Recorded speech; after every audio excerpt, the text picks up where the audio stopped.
Merci na balandino sur Tokomi wapi ezaka esengo ya koya vers bino na lobaki na bino boyi. Mikolo ataka journaliste engagé na droit ya koluka information. C'est tout le monde qui quelque part maintenant IDPS.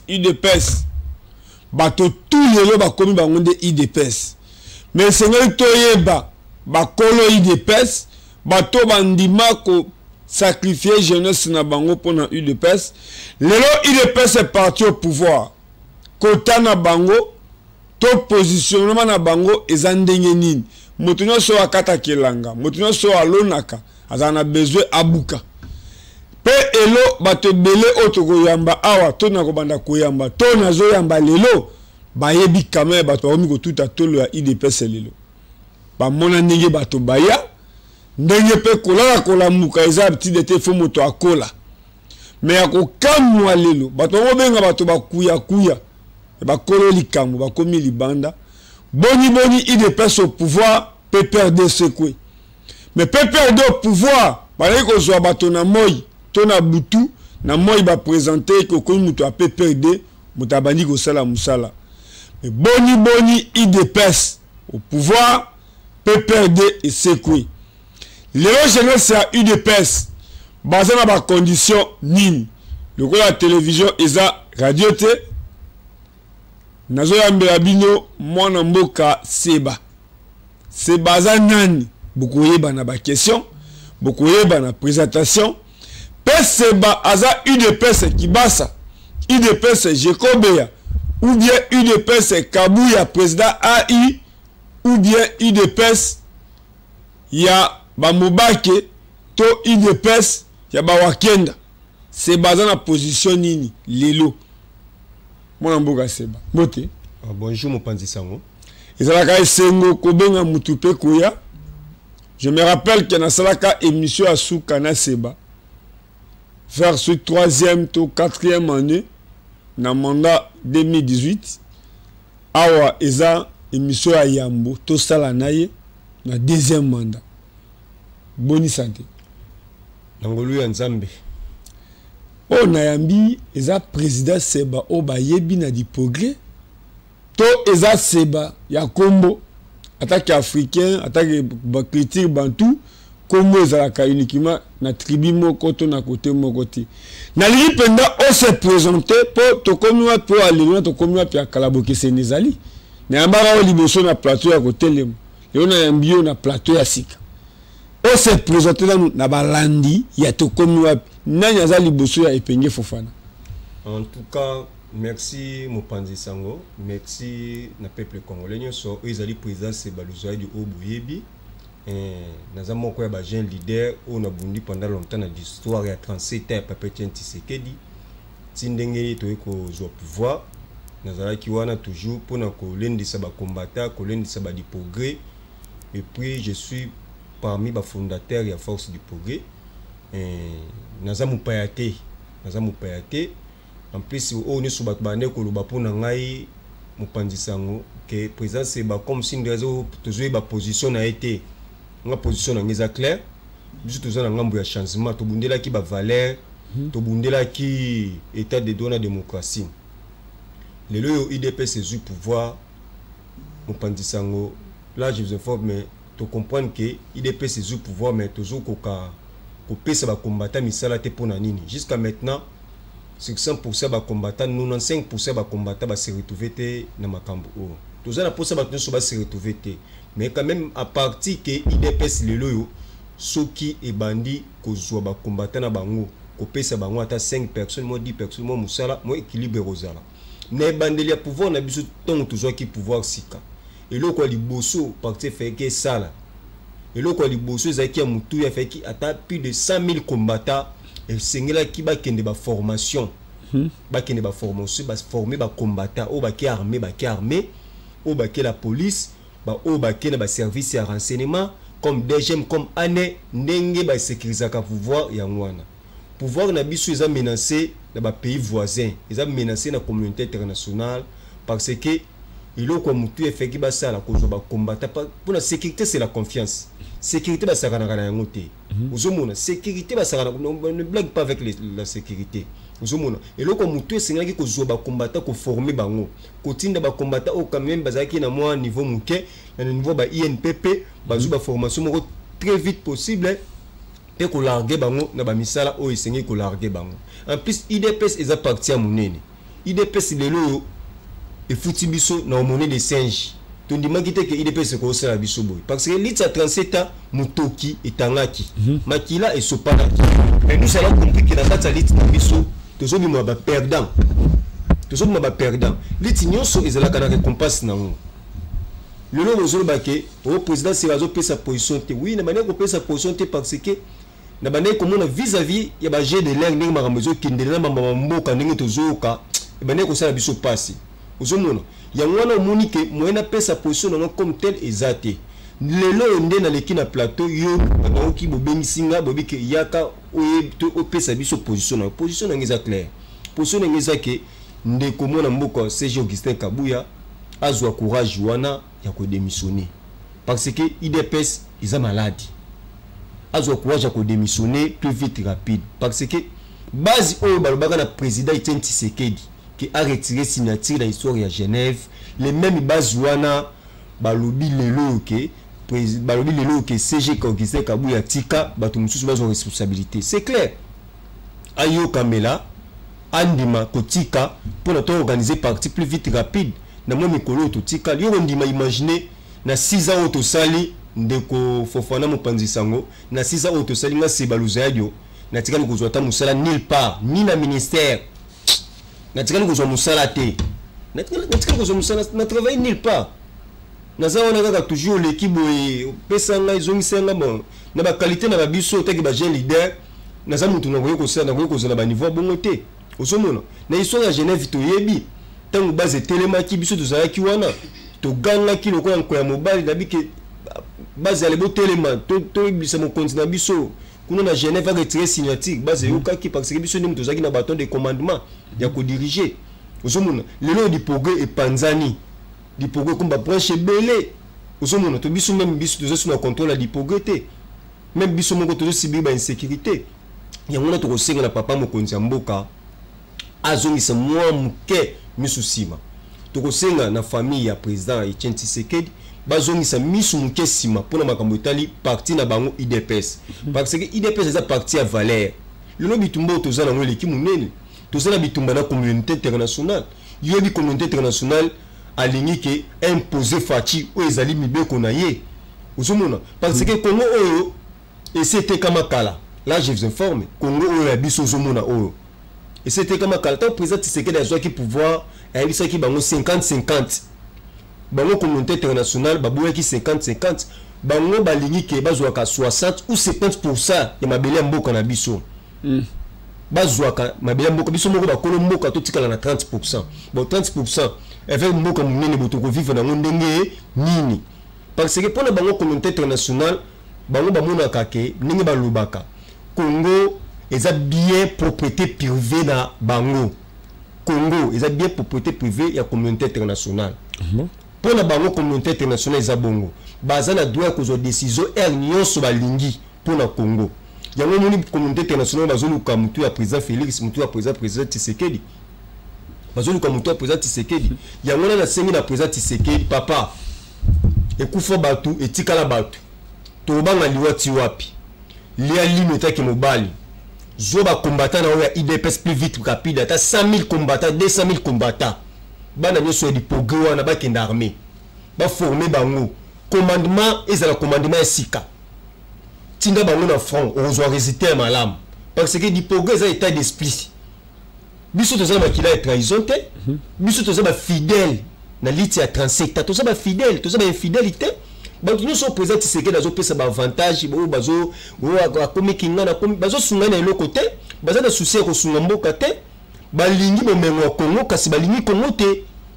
Merci Koyokayo là en tout cas bomoni na tiki penata ça fait quand même mal quand je vois quelqu'un comme Seba Zanani Tokoyokango ao c'est tout le monde qui se prétend aujourd'hui père fondateur il a fait ceci il a fait tralala Seba les mots na UDPS autant il y en a 3-4 collègues Pour un lobby, boto a bandu sur l'élite politique en 2013 a eu se battre.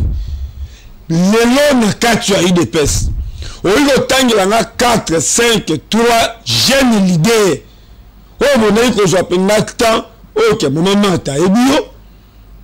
Papa na biso koko na biso Etienne Tshisekedi nzamba battre parce que esprit na ezana 4 na biso bakoko na. Lelo il est pas au pouvoir.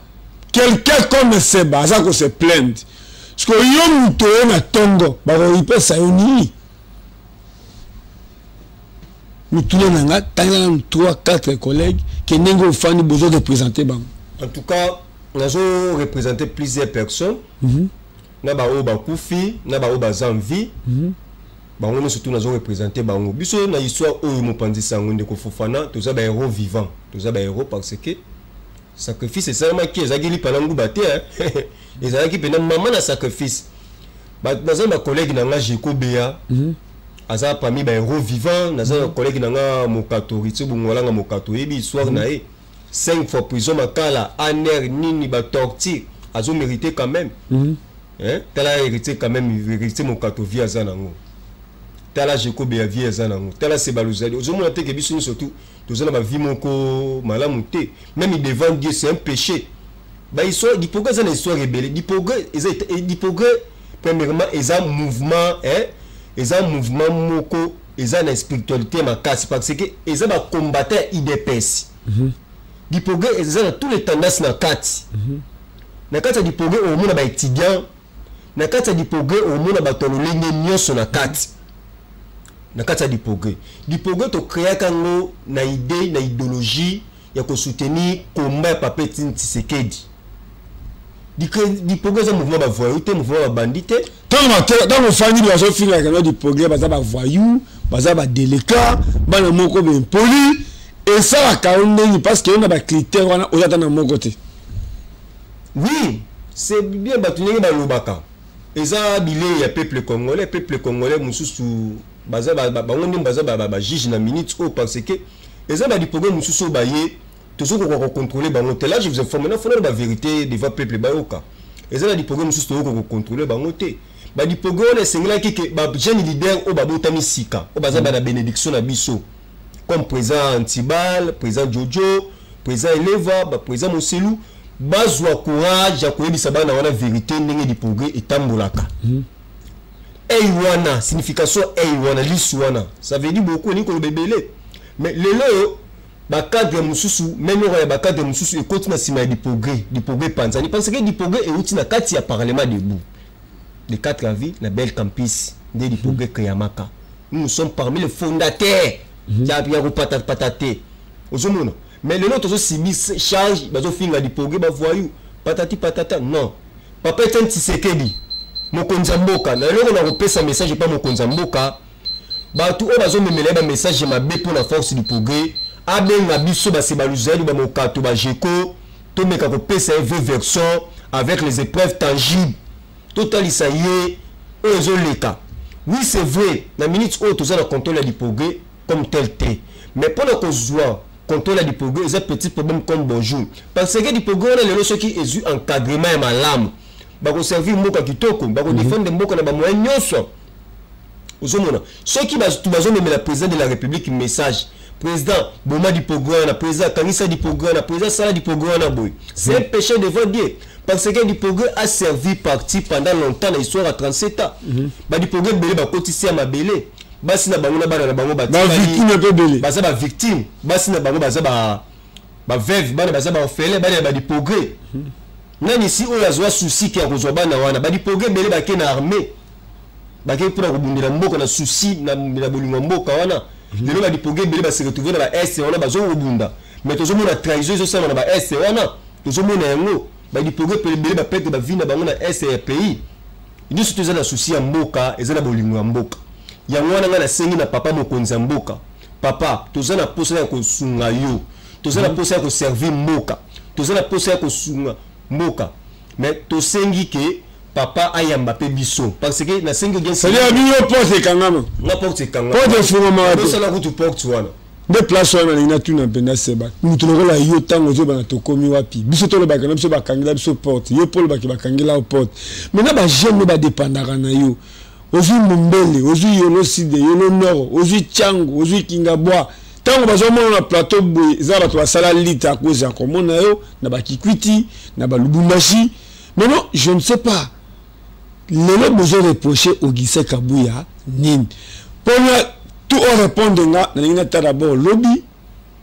na yolo déclaration o salamaki pour ba to ba komi ko luka ba position ya mutu na marambo na lito sala position ya zandeli pour ba reconnaître yo lobby to la déclaration o salamaki na yolo yemope président Seba azalaki wana viva viva IDPS viva viva IDPS viva viva viva viva Tshisekedi héros national père de la démocratie en République démocratique du Congo Félix Tshisekedi chef de l'État béton Bigui rouge et océan deuxième mandat force pour viva Force pour viva! Hey Bingomo! Force pour viva! État de droit, zéro corruption, d'abord, déboulonnement, Faki Béton, Sirona, Bigui rouge, Piné à train, Sengouli Béné, mon pépère!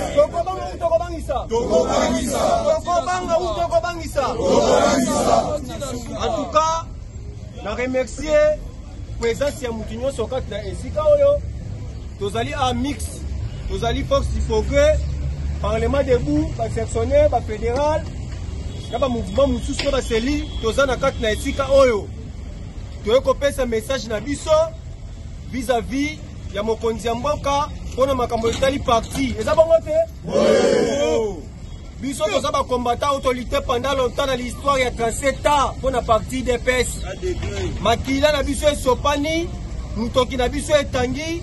Pour la lutte à 37 ans pour la contre la démocratie dans l'état de droit na mboka oyo nous allons compris to futa mina monnaie de sein yangwana to ko bisa papa mokonzi mboka Félix Tshisekedi Antoine Chilombo mwana mama Marthe se prendre en charge pour na makambo tali parti IDPS c'est un parti où ebimisi plusieurs personnes IDPS c'est un parti oyo et quand ici ba tebele si amabele pour la démocratie IDPS c'est un parti où bana batikali ba orphelin basi batikali ba veuve eza ba moto yango to kolinga teke IDPS ekufa tolingi mokonzi ya mboka tata mokonzi ya mboka azongisa misu sima moke ata la parti na IDPS ayoka base na ye oye ebisaka eke papa Tshisekedi retire signature na yo tangu balingaki contribuer yo na histoire ya Genève donc base telemaki elobi niet pour contribuer IDPS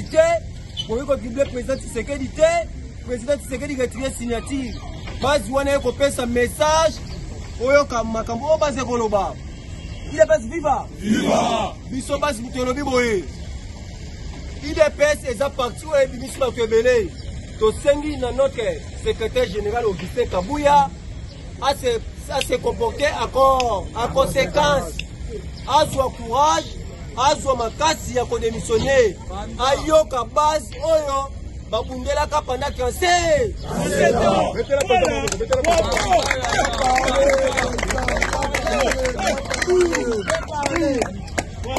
IDPS viva! Viva!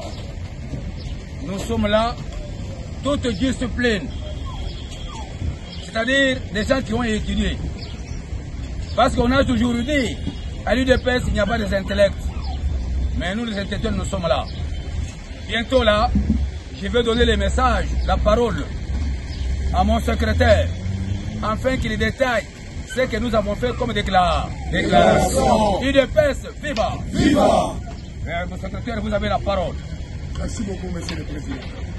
Déclaration politique des doyens et parlementaires debout de l'UDPS, élargie aux forces du progrès face aux enjeux de l'ère en interne à notre cher parti.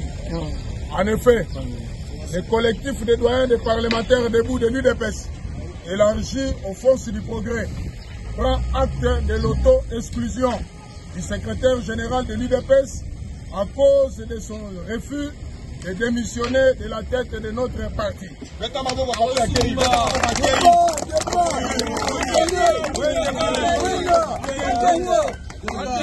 Cependant, il n'est un secret pour personne que notre cher parti, après 37 ans de lutte, a accédé au pouvoir, bien entendu, après d'énormes sacrifices. Il est inutile de les élucider.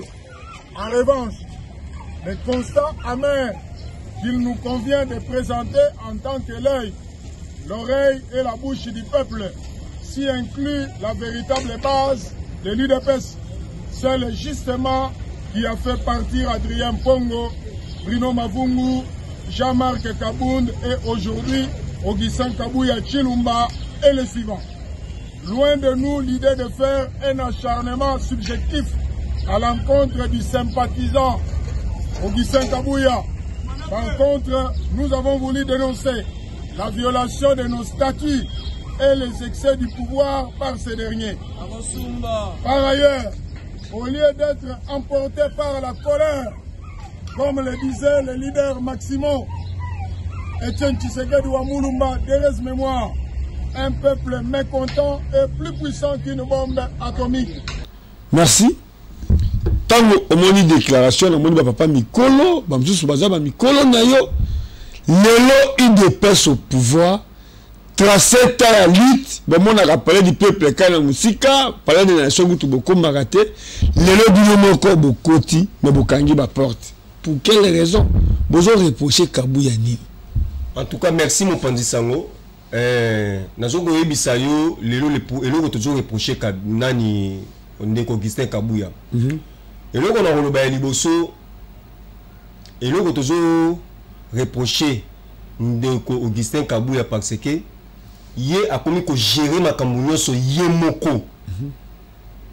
Makambo tout azo gérer yé moko. Même na ba collègue na ba national, ba secrétaire national. Courant ils ont les catégories na bango parce que azo gérer presque tout. Quelle solution? À côté OK, yé moko azo pesa batu misala. Batu azo pesa misala ezaba banane. Côté OK, yé moko azo signer, yé moko azo na plusieurs postes au yazana ngo. Azala ba poste belé. Pour de voir la partie mobilité. Tu es bien. Chargé à mobilisation mobilité. Yemoko azuba poste nyo surtout à Kanyango en otage. Ah. Biso ba jeune leader siko tozo se retrouver té. Tozo mona clarité na makambo o. Siko to lo baté. Ata bino moko. Bibi sa biloko. Secrétaire général Augustin Kabouya, papa nazo yebisa oboy. Oza notre secrétaire général to bundi na yo. Zwa courage à kotika parce que loko tozo reprocher yo. Tozo reprocher na makambo misato. Makambo misato na eloko liboso okangi pouvoir ya IDPS en otage. Parce que pouvoir ya IDPS ba partager kayango parce que IDPS eza parti ya munene. Zwa idéologie papa Etienne Tshisekedi ninga bana ko kabola ba tâche. Eloko ya mibale. Tango ba makambo ya ba nomination ezo salama. Nous allons compliquer ba nomination sur ça la bana peuple enda côté bana peuple enda bazo ba nomination te bazo ba avantage te to so mona kaka bato ya libanda mais bato ya libanda na seso baza ba infidèle bato wana baza capable ya ko trahir président Tshisekedi elle ne so ba ligne parce que baza na sang baza na kila IDPS te ndeko Mopanzi Sango Fofana mona mboka ngai na pouvoir ya Kabila là je vais former na loba yango pour la peuple oka ngana na kota vilité ngana ebagi sous vilité na baneko kota vilité plusieurs communes na baneko tambola te donc profiter quand la marche donc à partir marche à partir na ville na ebagi sous vilité na baneko kota vilité na baneko voyager te pour na nino baneko kota vilité na baneko vivre le la mutu moko bo azala kata cage pour ani parce que biso to ba jeune leader auto baneko bunde la vérité nazala ki avant na kende chango place na baneko fanda fona di service pour service ezaki da déployer batala ndenge nini ya kolokotanga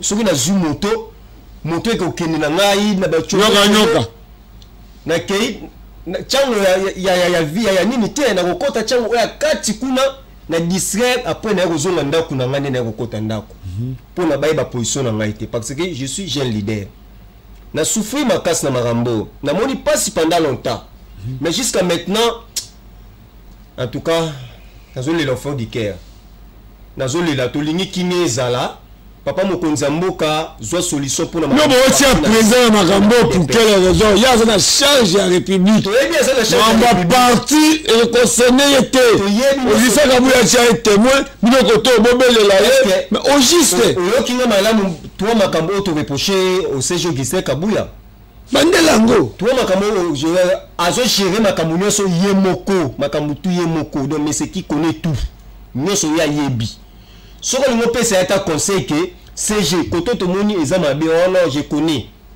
CG to mona ki suspect na ba il moko awa ya biso to mona ki Brazzaville a te drapeau na ye oh non on est connaît ba service à renseignement mususu bazo zwa makambo wana na considération te ba moni ke ba suspect baza na mboka to dénoncer bango o to yebi donc nous on a besoin de ça ye aye donc ezala ba biloko misato biso de jouer reprocher ya ngwana.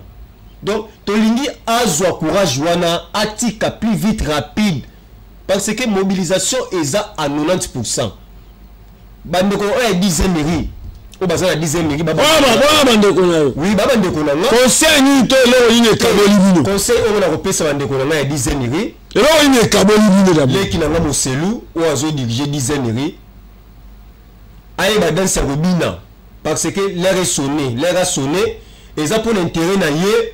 Pour l'intérêt des combattants nyonso na quelques doigts au bazar la 4 à 10e mairie ba yeba dans sa kobina parce que notre secrétaire général na 5 ans na 6 ans atikali ko considérer biso ata mukete atikali ko pesa biso misala te atikali ko considérer biso te bando kwa 10e mairie nous ba taxe bazo taxa rabino ke bokomi ba milice ya privé ya Monsieur Augustin Kabuya eza propreté parce que ezo sonner mabe bon ko bobi musa image mususu.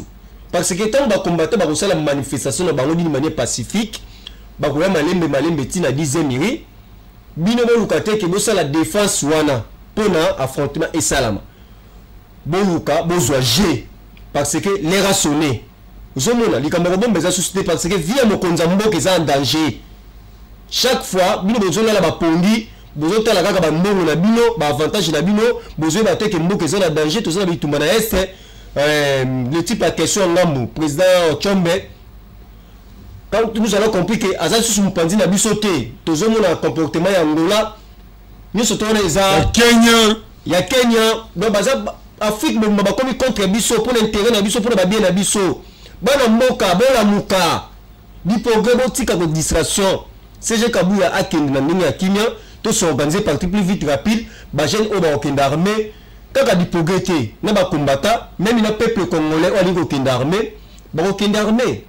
L'armée, c'est pour la servir Mboka. Merci, mon Mboka Seba. Tant que vous avez des tickets, vous avez des temps. Pour vous, les gars, les médias ne peuvent pas mater. Oui. Yo, Seigneur de guerre, Mokato, bon, on a gâté. Et bien, comme on a mis de génération à génération, il y a eu Jekobea, il y a eu Seba. Baebi Mokato, baebi Eleva, ba Christian Mukadi, ba Bene, batanga bango soute, kangai. Lelo na pouvoir oyo. Banani lelo batanga ka Ben. Banani batanga ka Christian Mukadi. Nalingi tobenga nyama na kombo nae. Tout le monde savait qu'il y a eu des personnes au pouvoir, Nzalesili. Ndakumoro ko sufite. C'est-à-dire, Molili et Okende, Munda et Peli. L'autre, je comprends qui est IDPS, qui n'a pas IDPS. Et le Konini et Kaboli Bino. Pelo que je la passe, Augustin Kabuya, Obatoba, Bonnie Dengaïna IDPS.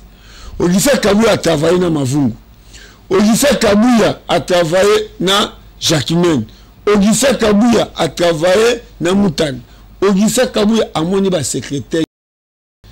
Tositukawa na jama Kabou.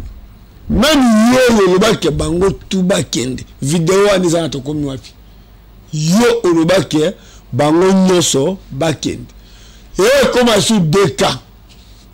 Oh Kabuya a une décision te. Mais il a une décision jama Kabou. Oh jama uta uti kamina. Augustin Kabonde Frega Bando Ibsa, Jean-Marc Kebato à Kishasa. Boni toke élection. Il devait sa perdre de balai na Indosso. Pas de va tousser à longa. alisanga bonganga allié à IDPS wa kobeta maboko boy azate pino ba jeune ya IDPS yo libanda fils mukoko aussi libanda mais ba nani ba ko défendre IDPS pe eloko nini ekaboli bino. En tout cas, merci Mopanzi Sango. Ceux qui le bokabwani et continue à faire IDPS, les alliés politiques et le cadre IDPS. Politique est notre secrétaire général Augustin Kabouya. Parce que il y a la politique qui est divisée pour mieux régner. Donc, les lots du progrès comme la branche belé, ils ont cause naïve. Cellules, n'en parlons pas. 80% cellules, ils ont koufa. Papa na biso oyebi babunda babitumba 95 wana bango so bakomi ba fatigué ozomona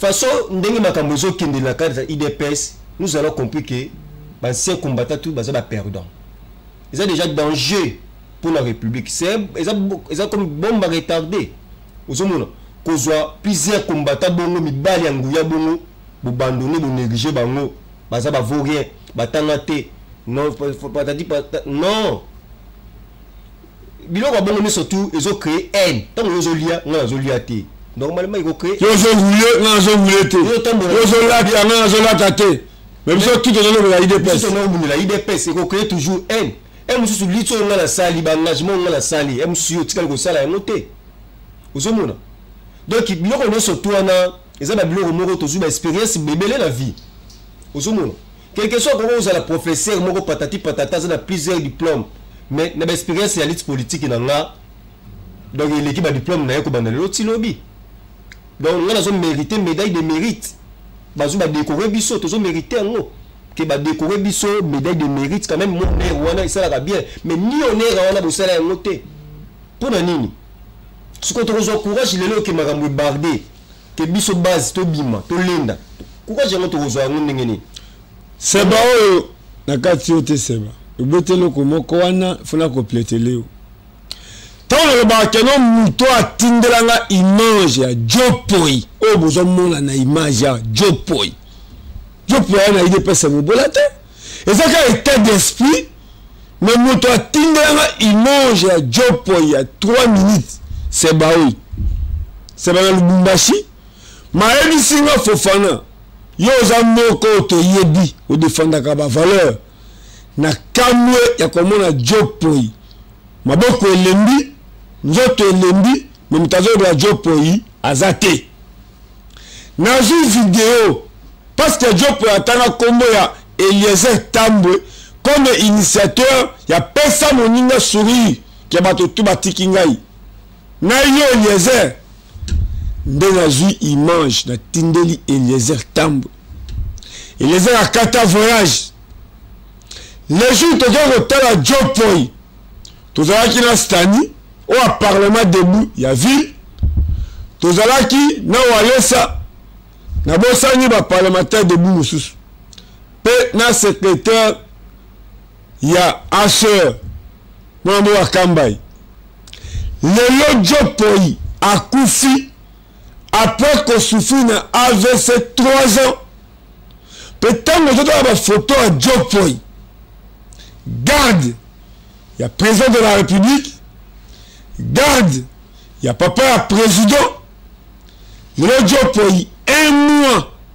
Jopoi a tiré 13 bannes autant azali na bomoi aiba pona kolesa bana été azonyo pona kolesa bana été mais Jopoi lelo akufi à travers la jalousie à travers la lutte pourtant bakendaka na Kankonde bala ya Jopoi ya ngindi lelo Jopoi 3 ans de souffrance na AVC ebembe 1 mois yango tant aux hommes lelo bino na pouvoir muto wa Jopoi ya kufi pe à travers image na yo nde Eliezer Tambwe a dû charge à Jopoi tina liwa mbo azowa kokunda mate.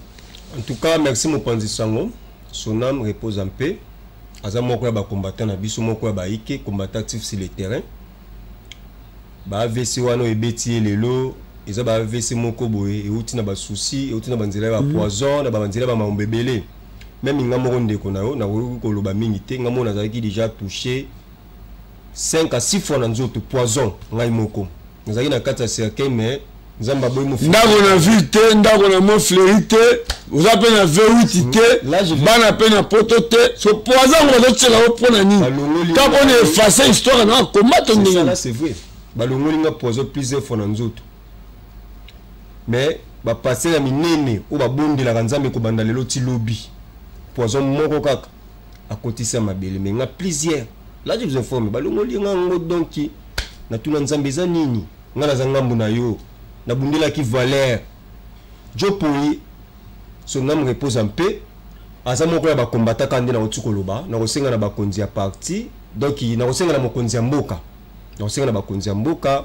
bazwa charge ya Jopoyi bakunda na kimia biso bandeko ba combattant en tout cas félicitations na ndeko Eliezer mona mboka Eliezer et ben faut wasala ki pona Jopoyi félicitations na bokomi wapi ba sala kaka toujours effort wana pona kokunda Jopoyi nzoto na ça travers vidéo on de koza yo kota Jopoyi nzoto na ye oui à travers vidéo na ngala tinda kini na zaki kuna na zamba ndi na tinda ka vidéo wana pona bomeka kosunga Jopoyi j'espère que ndeko Eliezer asala ki effort ya kobunda pona Jopoyi abika mais malheureusement nzamba zumo ndimo na ye en tout cas molimo na pe manakimia ngana kosenga na bakonzi na biso basa la cérémonie à munene pour la partie IDPS partie j'ai vite compris que IDPS comme si les arbres tutu les arbres tutu on est outil à partir ya nini à partir que moni ba combattant nyonso ba ku finaliste 37 ans ba combattant nyonso on ba spina bango nyonso tous les autres telingana surtout on suko ba zika na 4 à 7 c'est révélation on est spiritualité haut niveau moni ba combattant nyonso ba ku finaliste 37 ans.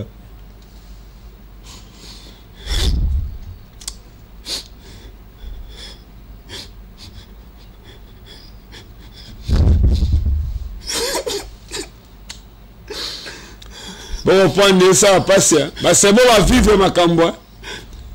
C'est bon, on va vivre ma cambo. Pour les mêmes zamba comme ça, on est ba commis. Mais pour la IDPS azwa penda ba mikolo bato ba ebi ba kombo na otanga ba seba ba jekobeya ba mokato eza facilité ba seba o.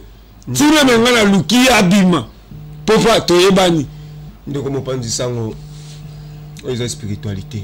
Basaka jeté na makila ya batu bakotisa mabele masekite batu bakei bana batikali ba orphelin bana basi batikali ba veuve nlitsa IDPS makila wana ezoganga fo cérémonie munene salama on azo pesa yo c'est une prophétie c'est spiritualité pour ba esprit wana epema na kimia fo ba esprit wana epema na kimia basala monument moko boye statut moko boye ezola kisa ke statut auto bano ya place wana pour na ko visiter statut wana ko pesa ndenge na ba liti ba combattant oni so ba kotisia mabele o ba kufa o ba tika ba bien o ba tiki basi ba tiki bana donc bon négliger makila ya batuté bon négliger ba esprit wana te parce que on se peut ma ba mituka kotonga banda ko mataba avion l'air a sonné parce que tant so ba esprit wana mekika ko telema pour ba esprit wana e côté pa na ngai 50 atana baki ke na osali no côté mais na kotomboka kaka toujours parce que kolela langa eza pasi makasi nazala pasi tant ata liwa lukusa boye fond du cœur na de na zolo ba avec colère to sengi na mokonza mboka zo sami susima to yebi kaza trop occupé na makamba mboka ndenge mboka ezo marché ba bitumba na ba este ba menace la communauté internationale pour ba kitsa mutu na ye azong sami susima aluka ba jeune leader na ye ko solola ko luka solution mo plus vite rapide partir na kimia pour na to s'engager to bimisa sur énergie asuka sur la communauté internationale a battre biso nyo surtout ndete ko zo makasi ko bimana ba ngona surtout azulu ko ba temela Congo en plus tous sont capables de servir mboka quand on a bisakio na ba norme nyonso ami otangate non otangate les hommes formation te yango mwana mwana ba se le misala ezate so ngala zala ngo et l'équipe même ba diplôme na bango wana ogo tu na diplôme master te to to bane ko lité to tsa ba pine na balabala opération barricade est-ce que bon jeudi saint chaque le 19 bon tu n'as pas diplôme de master non bon tu n'as pas biloko pourquoi le suko bozo tu n'as pas pesa diplôme master et mo subi no mo tu ba même na diplôme d'état mais bien tu sais na biso diplôme master pour nani c'est un péché devant Dieu faut ba honorer ba esprit nyonso wana oyo kufi na combattre en ces temps la famille tout ba kufi sa bana on a ba tu akacho wa ba mombele wana jusqu'à maintenant IDPS eu des mandats mais botikali ko sumba permanence à sikate botikali ko tungate IDPS tikali ko sala ba société te pour engager ba jeune combattant na ye siko quand qu'est-ce boko s'occuper de ba famille wana ozolela ngala singa papa nkonza mboka azungisa misu kiesima biso toza la solution makambo oyo toyebi ndenge ni la solution oui toza la solution makambo oyo tant nous avons l'engagé de pèse aux kende bon na gâteau na maboko mais besoin de le ça na gâteau la solution makambo oyo toza linga ko lobela mingi mokonza mboka te parce que toyebi aza trop chargé bazo luka mokomuto tala kisaka buya bazo luka mutu ya mokonza mboka na communauté internationale kana na oto ko yebi sabino Congo est bien propriété privée ya ba occidentaux ils ont bien basé na elle nous sommes décider États-Unis a sali biso mabe pendant longtemps États-Unis d'Amérique France a sali biso mabe pendant longtemps ouais le moment châteuse française moi auto de la M23 a sali biso mabe pendant longtemps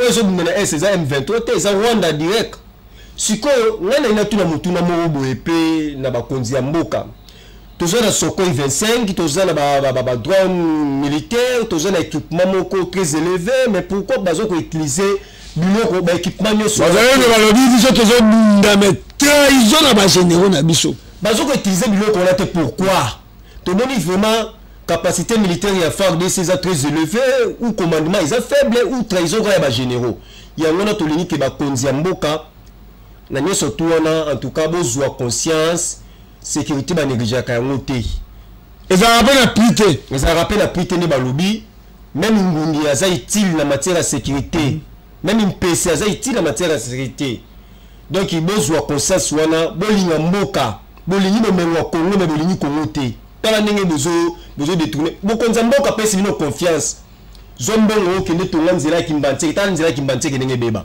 yo zombongo détourner te na poche ministre zombongo sala musala bo ozumbongo te na poche parce que mboka ko avancer ndenge nini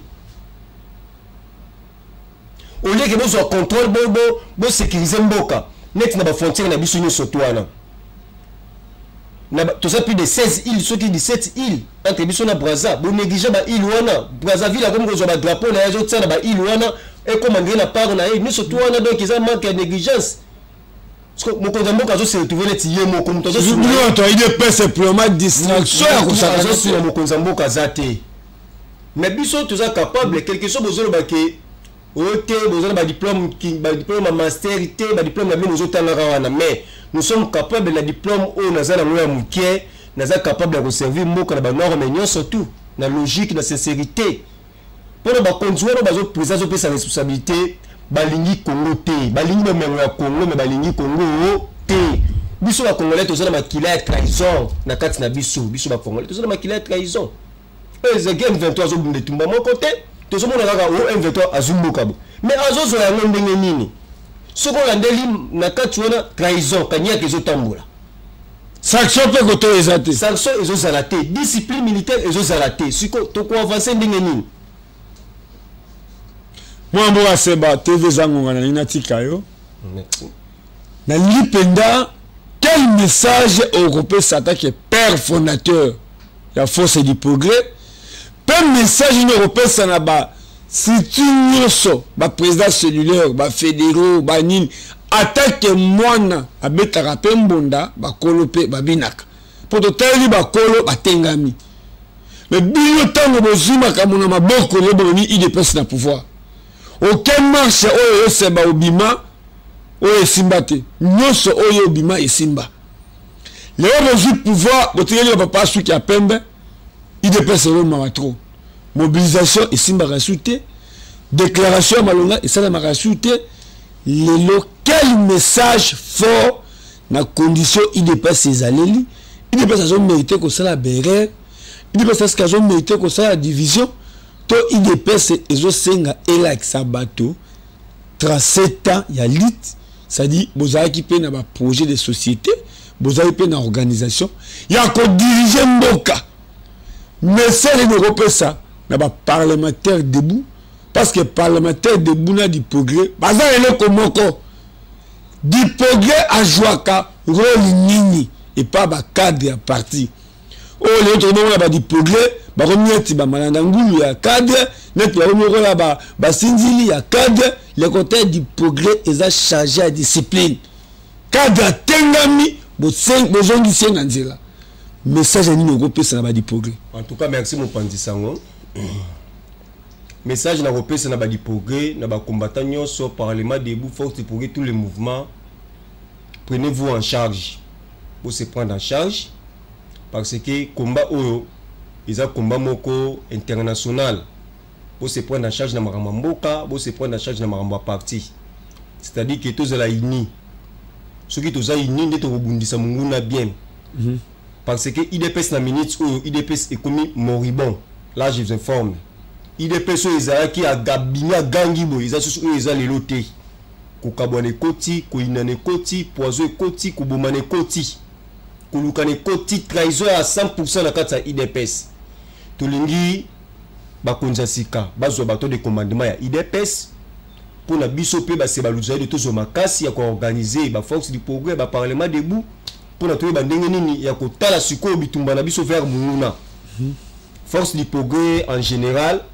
Le président nyonso ou bazo diriger force du progrès na ba nyonso président de la République a zongisi confiance na ye na 3 personnes Seba Mokato na Jeko yango tomoni photo de Simanyo yango tomoni photo de Simanyo si confiance na ye na 3 personnes alobi ke bino ba mikolo o bobanda makambo oyo bo sangisa bana nyonso tout ya du progrès bo pesa bango message ya bolingo ya organisation il y a discipline bino bozala wana pour na na contrôle du progrès à 80% pour na ngai papa mokonza mboka wana message ya président de la République naza sous na contrôle la force du progrès té na ozala contrôle la force du progrès à partir na bino misato nde bino misato bo bando memela nga rapport évolution ozomona donc wana za ba mankunda ko ya ko loba yango até mais na sengi na du progrès bolingo toujours discipline ezala tant ba combattre ba roya na limité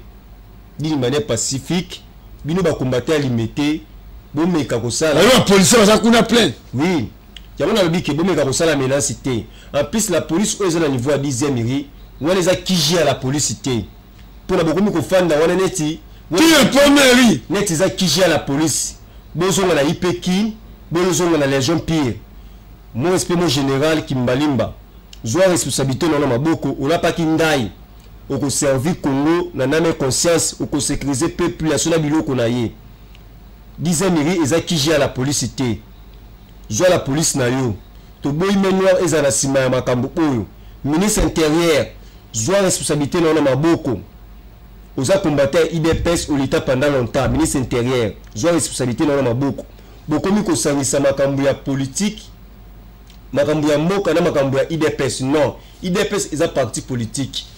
La police est une institution à l'État. Faut que nous nous différencier. Ba colonel ou ba général ou ba zolia kanyaka, ya CG Augustin Kabuya pour la sécuriser pouvoir naie. IDPS est à la bonté. IDPS est à la pyramide renversée. Statut dans les droits de l'IDPS et le but est base qui est autonome. C'est base qui décide. Base système te décide la IDPS. La police veut décider la carte à IDPS était. Tout ça la marche na biso pacifiquement, tout ça la organisation ils ça la bientôt. Ndi ba repé sa biso mot de passe, ndi biso pe ndi tout ça la marche na biso pacifiquement. Message na la biso na racimaté. Tout ça la racimaté. Bana poto ba diaspora en tout cas, félicitations, courage na ba combat na bino toujours tout ça na ba effort na bino na libanda ya mboka. Tout ça la biso même, biso na bino tout ça même moral, tout ça même idée, même idéologie. Tout simba na mettre dans la main pour na Congo. Eza maramba Congo. Ozomona lelo tsoki to perdre mabele nzambe awopesa biso mu Congo parce que nzambe apesi biso nyonso toza susu batu na Congo tokoka na obela ka nzambe ayo nyonso tuté tozwa kuwa tozala makasi tango bana Israël ba monaki ba Philipsien bazo telemela bango ba bango mabele na bango bana Israël ba telemaki ba se prendre à charge ba kota ki na kati armée pour na kobundisa ba Philipsien biso pe bana Congo peuple congolais tout se prendre en charge, ba combattant tout se prendre en charge. Ba diaspora na libanda pe se prendre en charge. Parce que Brazzaville a attaqué biso. Angola côté ne parlons pas. Côté kuna Kenya. Osomona quelque to se retrouver to biso moko. Ah distraction IDPS. Na nombre ya bato to zana bango to za capable de s'organiser mboka oyo. To sali armée moko ini ya makasi. To buna tous les 9 pays wana bien kitoko. Bannir la paix peuple congolais. Nous peuple wana et ban sabiso te. Tout se prendre en charge pe courage. Merci naboyi pas déranger nga numéro ya président Seba. A otangi diaspora. So bato balingi ba luka yo nalingi ba benga ngate, ba benga yo moko.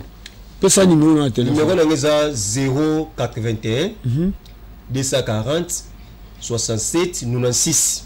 Bandela ngo 081 240 67 96.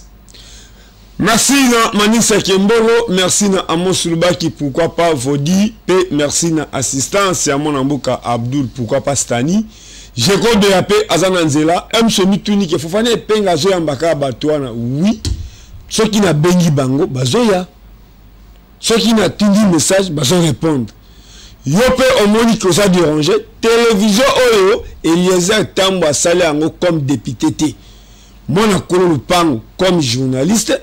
Nda asali télévision oyo yo mutolingi oloba petango boya rapé awa nenga ebe afute logo te mais quand même soki tolobeli ete mutakolobela epe azate alobi eloko moko important nalingi to ba sali to lupango to commune tango tozona UDPS na azalaki na kaye cartonné oyo ko arrondissé ba komba batu na ba titre na bango na kati ya parti mutu akotaka ye moko to ba memaka mutu mais tango pe akolongwa okolongwa ye moko oyaki na ba police te oyaki na ba garde te à travers la façon kosala na yo to parti ne décidé ke ba matisa yo mais comme to ba matisi yo oyo talaka pe na se bato ba matisi yo baza ndenge nini yango to bato na mona mboka Eliezer pour le moment tika suma mbaba kolobela batu po owotia elike pa mutu me mutu wana pe amati pe abosani yo akotira pe koloba te ke ozalaki na ye lobi akomi koloba ba camarade na ye ya sika lelo UDPS est-ce que mutu lokola Seba akoki kozala boyi soki tozongi na MLC na PPRD na INC tant que mon mboka Vital Kamerhe a commis président de l'Assemblée na banza kazui babili azui basele amatisi bango tant que ozaki ministre de l'économie tout directeur à cabinet moi je me rappelle Roger Dieye caméraman de mon mboka Vital Kamerhe à l'époque na Canal King mazwa na Itaga 120 na bureau ya Makati to konya toujours travailler tant que mon mboka Abranti, Vital Kamerhe, Lelo, Roger Tsey, à un niveau moko tali que oui, était à Kapemino, bateau vous avez réserve. Vous avez gardé notre abisso bout, vous avez réserve à la République. L'objet personne qui n'a menti, ce n'est pas une valeur à mécanicien, n'a pas valeur à chauffeur, n'a pas valeur à jardinier. C'est là que là qui joue mon papa qui n'a a tout les questions à Joseka. Alors oui, koloba na ngai ke na lupangu na ngade lupangu ezabu na lingaka nani mingi. Na lobi mwasi na ye aboyi. Na lobi mwana liboso aboyi.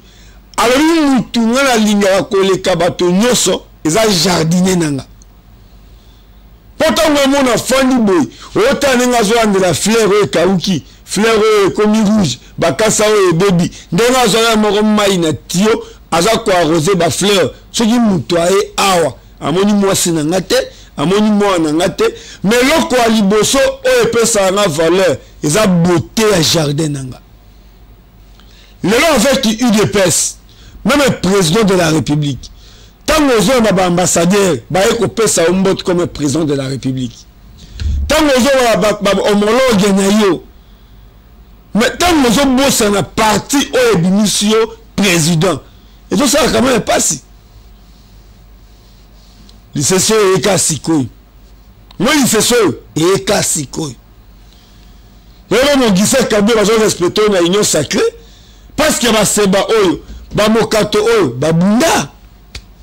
babunda ande to sukisi oyo pe azana makoki ya koya koloba plateau eza ofele plateau eza pona bino soki ngai te dideki kwa zawan mais to eza Jacob ya pe azana nzela merci.